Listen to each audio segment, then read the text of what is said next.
is real love to you? बिना स्वार्थ कसैको वास्ता गर्नु Come on, let's give him a round of applause. That's a very good answer, right?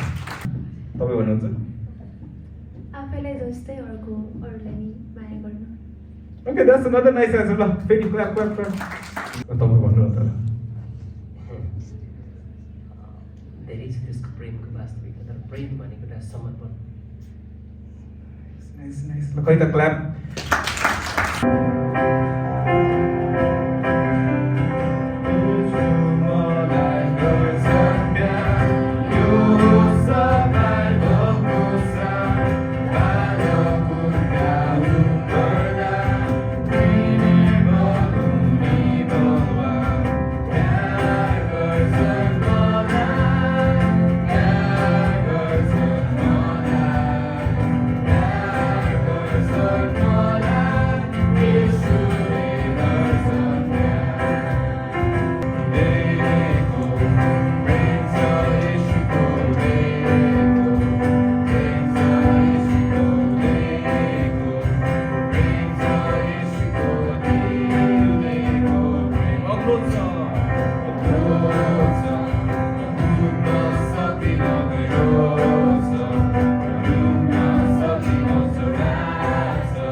केवल हाम्रो आराधना छ र त्यो आज हामी उहाँलाई मन खोलेर दिनेछौँ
राम्रै भइरहेको छ होला है अब हामी एउटा गेम खेल्छौँ त्यसमा चाहिँ एउटा गोलो सर्कल बनाऊँ न यहाँ सबैजना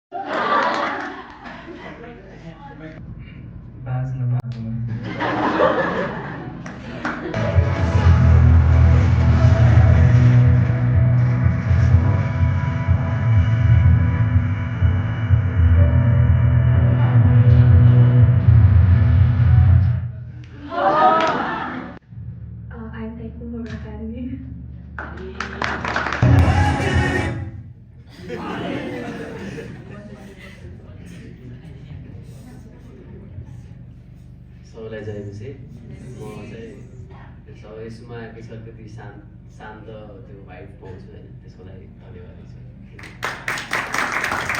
म यो प्रोग्राममा आउन पाएँ त्यसको लागि thankful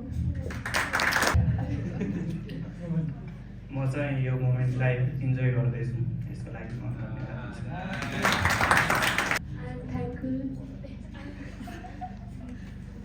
I'm thankful to meet you all. म चाहिँ मेरो जीवनमा चाहिँ परमेश्वरलाई पाएकोमा एकदमै धन्यवादी छु। परमेश्वरको वचनले पनि भन्छ कि धन्यवाद दिनु चाहिँ त्यो परमेश्वरलाई एकदमै इच्छा खुसी होइन प्रभुको त्यो चाह गर्नुपर्छ। विशेषतः म चाहिँ एउटा युथ यो समयमा चाहिँ मैले जवान अवस्थामा चाहिँ प्रलय पाएको त खुसी दिन्छु, त्यसको साथै यो जवानी अवस्थामा कति युवा युवतीहरू चाहिँ विभिन्न प्रकारले चाहिँ एउटा फसिरहेको छ, उलट बाटोमा हिँडिरहेको छ। तर यो अवस्थामा चाहिँ मैले केमा खुसी छु भन्दाखेरि यो जवान अवस्थामा चाहिँ मैले जति जानेको छु प्रभुलाई सेवा गर्ने एउटा मौका पाइरहेको छु, त्यसलाई धन्यवाद दिन चाहन्छु। यो सुन्दर दिन देख्न पाएकोमा धन्यवाद। म चाहिँ तपाईँहरूसँग समय बिताउनु पाउँदा खुसी छु।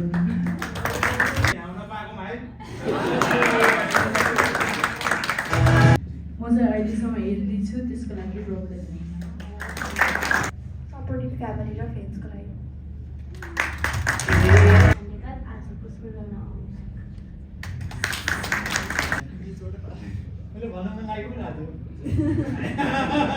म चाहिँ म्युजिकल इन्स्ट्रुमेन्टहरू बजाउने वरदान पाएकोमा धेरै खुसी छु। त्यो हो नि होइन, संसारमा सबैभन्दा बढी पढिने पुस्तक पनि यो हो। संसारको कुनै पनि ठाउँमा कुनै पनि कुनामा यो पुगेको छ, सबैले पढ्छन् अनि हरेक भाषामा यो छापेको पनि छ। सबैभन्दा धेरै मानिसले पढ्ने, सबैभन्दा धेरै पढिने, सबैभन्दा धेरै बिक्री हुने, यसलाई के भन्छ थाहा छ? प्रेम पत्र हो। यो के हो अरे? यो प्रेम पत्र हो।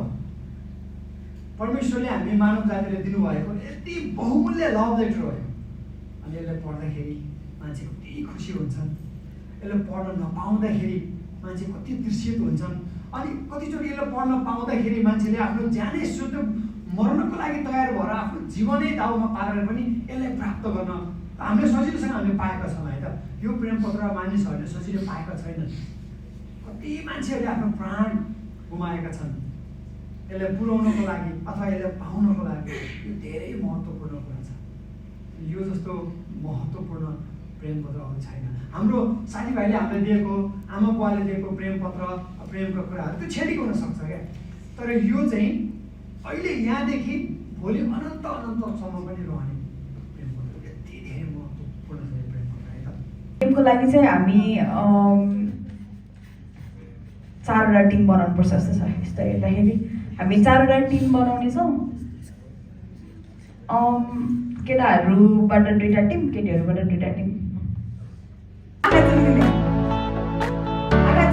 ऱ्यान्डम मान्छे घाँस random not the one next to you random मान्छे घाँस पऱ्यो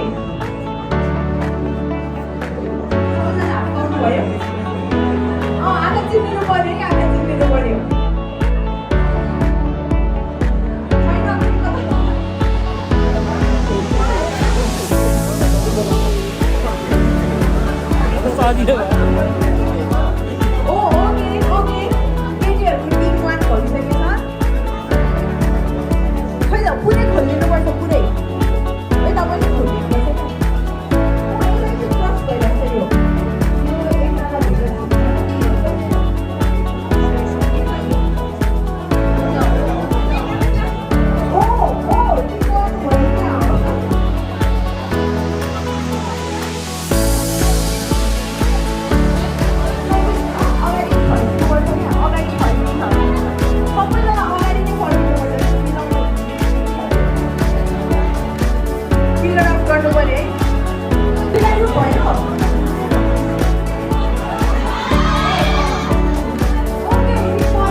परमेश्वरलाई महिमा प्रशंसा आदर भएको कि आजको दिनमा हामी यसरी सम्पूर्ण जवानहरूलाई आज यो सार्वजनिक बिदाको दिनमा एकसाथ हामी यसरी भेला भयौँ।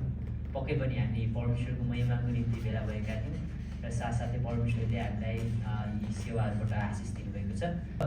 तिमीहरू संसारका ज्योति हो डाँडामाथि बसालेको सहर लुक्न सक्दैन भनेको यहाँ छोटो आशय मात्र छ।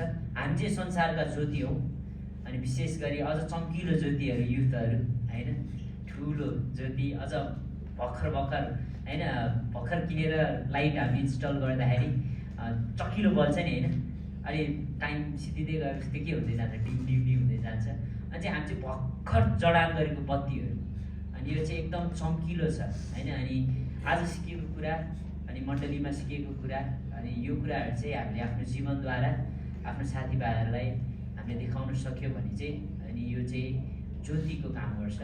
अनि हामीले चाहिँ हाम्रो जीवनद्वारा यीशु ख्रिस्टतर्फ चाहिँ हाम्रो साथीभाइहरूलाई देखाउन सक्यो भने चाहिँ साँच्चै नै आशिषमय हुन्छ। हामी सबैजनालाई परमेश्वरले धेरै आशिष दिनुभएको होस्।